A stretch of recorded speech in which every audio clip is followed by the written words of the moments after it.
Hey guys, I thought I introed this video already. Unless I misunderstood what was supposed to be my first clip, but I'm just gonna explain it real quick. This video is going to include my journey to the doctor to get my allergy test, and I talk a little bit about the results later on, so I just wanted to give you a heads up about that. There you go. Okay. That's the marks for all the stuff that they're testing. It's so fascinating.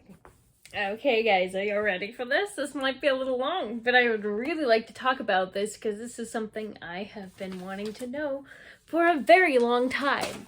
So, you might still see all the allergy stuff here because it's still the same day.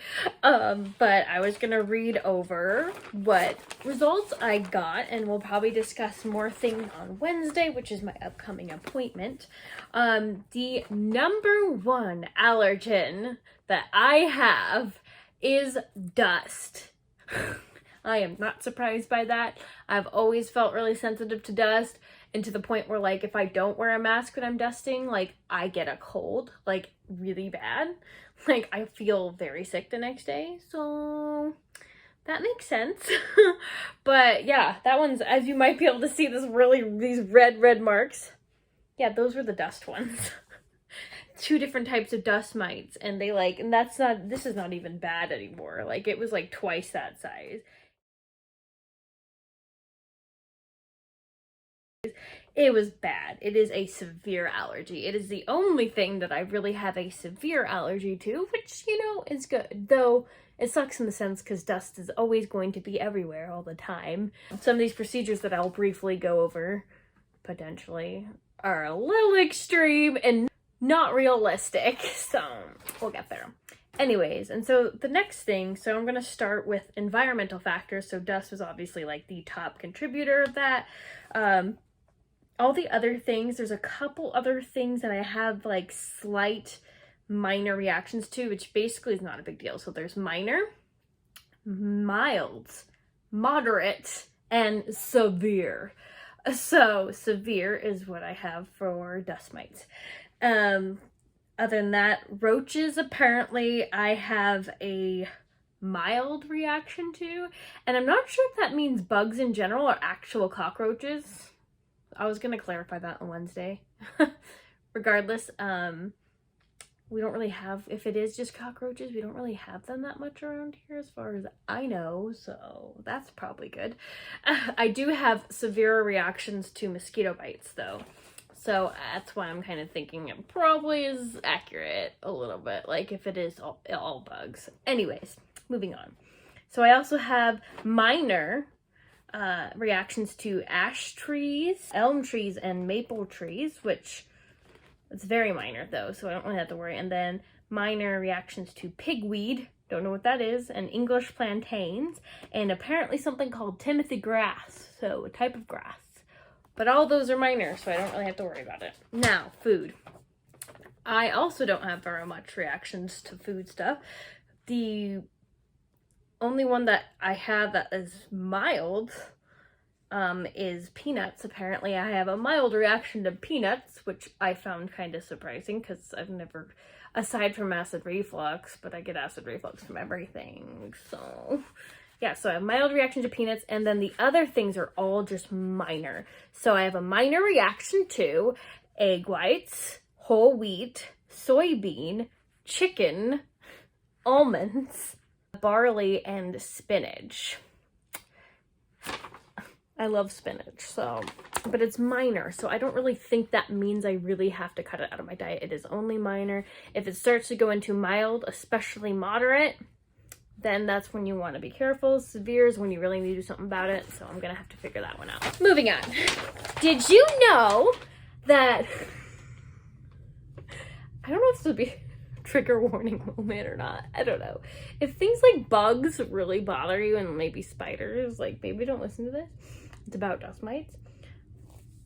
One thing that I found fascinating, I'm not gonna go over all this, just some of the things that I found fascinating and possibly terrifying.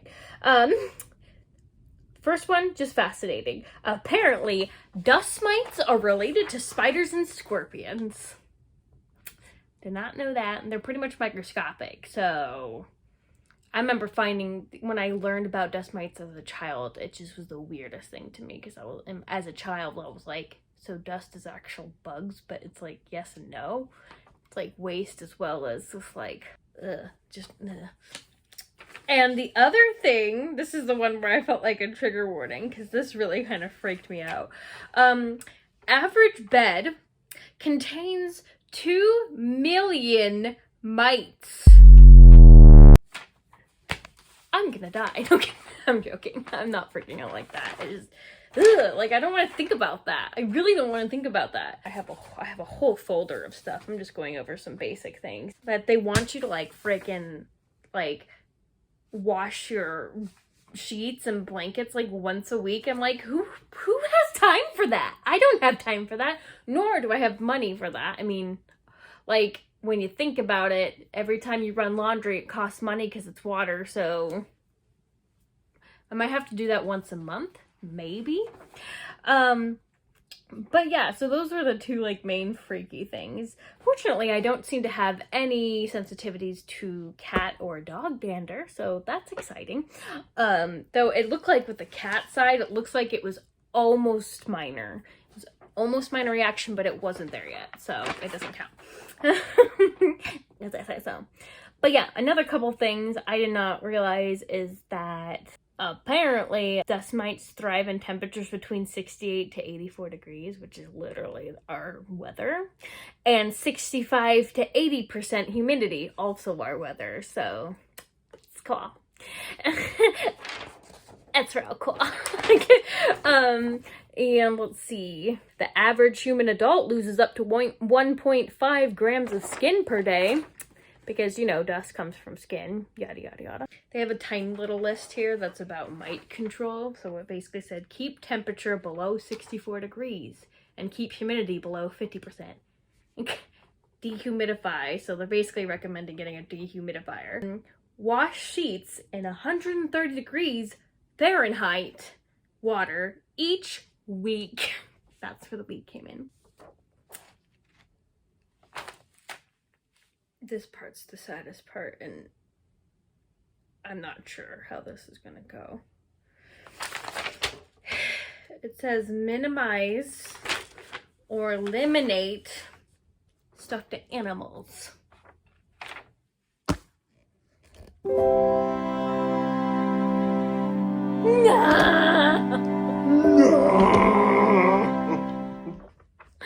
I jokingly told Mike that I'd rather die than do that. I love my stuffed animals.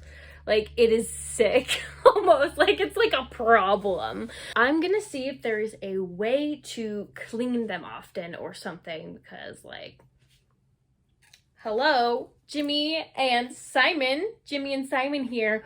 I carry them all the time, especially Jimmy. He's my best friend. I sleep with them in my arms.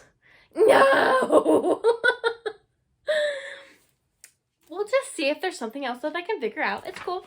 It's really long, but it's very interesting to me. Kill mites with tannic acid spray.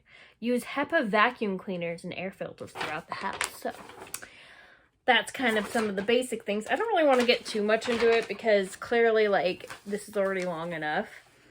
But basically, they gave me, there's a whole paper here about, like, deep cleaning dust that is so unrealistic to me.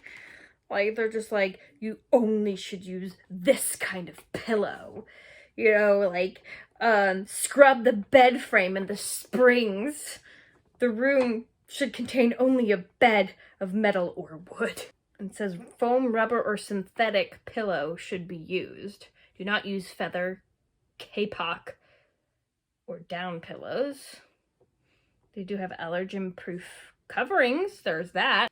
It's like cleaning walls, ceilings, and floors. Before cleaning the room, remove all furniture, rugs, carpets, curtains, and drapes. All the closets should be emptied. Keep the clothes elsewhere or keep clothing scrupulously clean, dust-free, and store in plastic bags. Clean the vacant room as follows. Seal all furnace pipes leading into the room. Clean the walls and the ceiling with a damp cloth. Scrub the woodwork and the floors in the room. Scrub radiators, the ceilings, walls, and floors of closets, and then wax the floors. Those are for, obviously, if you don't have carpet. Anyways, that's sort of just, I'm not going to go over everything. But it's pretty extreme, and I don't see that happening necessarily, but I'm sure there's some things that I could at least do, like actually dust my room more often.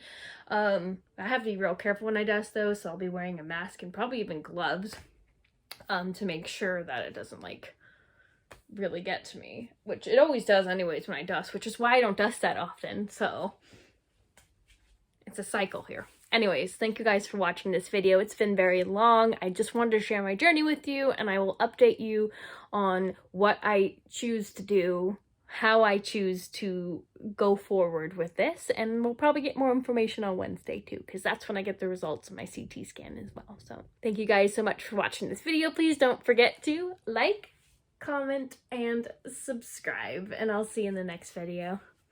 Bye!